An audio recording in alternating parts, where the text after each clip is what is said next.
Hello my dear, মাইসেল মজিম শেখ এবং আপনাদের সঙ্গে একটা দারুণ ছোট্ট স্টোরির মধ্যে দিয়ে একটা স্পেশাল মেসেজ দিতে চাইছি। মেসেজটা হচ্ছে এটাই যে সঙ্গত কা আসার, অর্থাৎ কথায় আছে আমরা শুনেছি সৎসঙ্গে স্বর্গবাস, অসৎসঙ্গে ইয়েস, জানেন সেটা।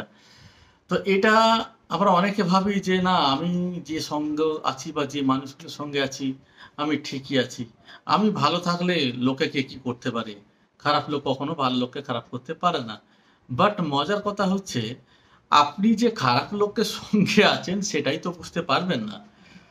খুব সিম্পলি বুঝুন, যদি আমি রামায়ণের কাহিনী দিয়েও আপনাকে বলি, দেখুন রামচন্দ্র যখন বনবাসে যায়, আপনারা প্রত্যেকেই জানেন এটা, যে কৈকেয়ীকে মন্ত্রা যে যে মন্ত্রণা যে দিয়েছিল, মন্থরা বলা হয়, সেই মন্থরা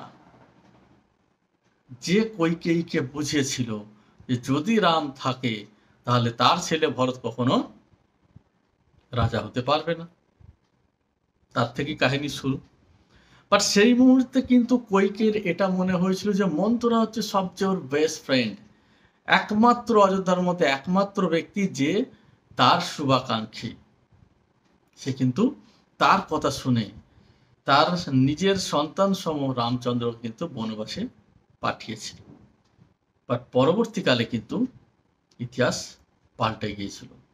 তাই আজও পর্যন্ত দেখবেন যখনই কোনো কুচক্রী বা কুমন্ত্রণাদায়ের কোনো এক্সাম্পল দিতে হয় তখনই কিন্তু মন্ত্রের কথা চলে আসে।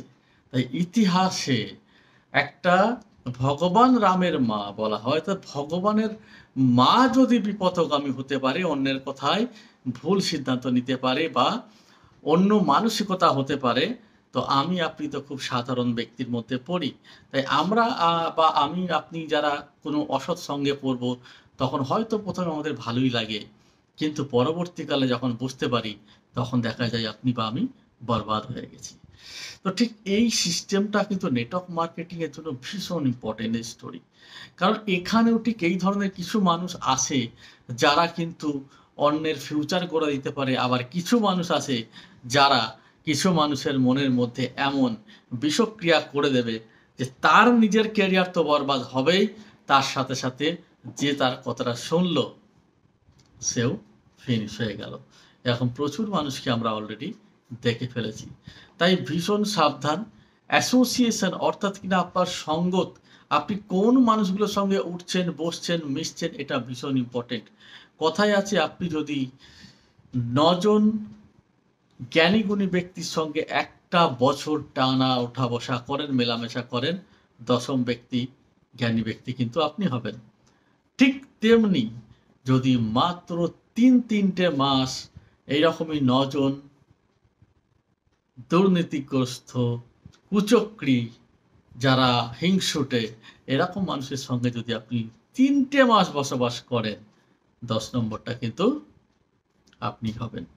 তো সিম্পল মেসেজ, যদি জীবনে সত্যিকারে বড় হতে চান তো সেই মানুষগুলোর সঙ্গে মিশুন যারা সব সময় পজিটিভ কথা বলে, সব সময় গ্রোথের কথা বলে, ডেভেলপিংয়ের কথা বলে এবং কখনো কারো নিন্দা করে না, কখনো কোনো কুমন্ত্রণা দেয় না এবং সব সময়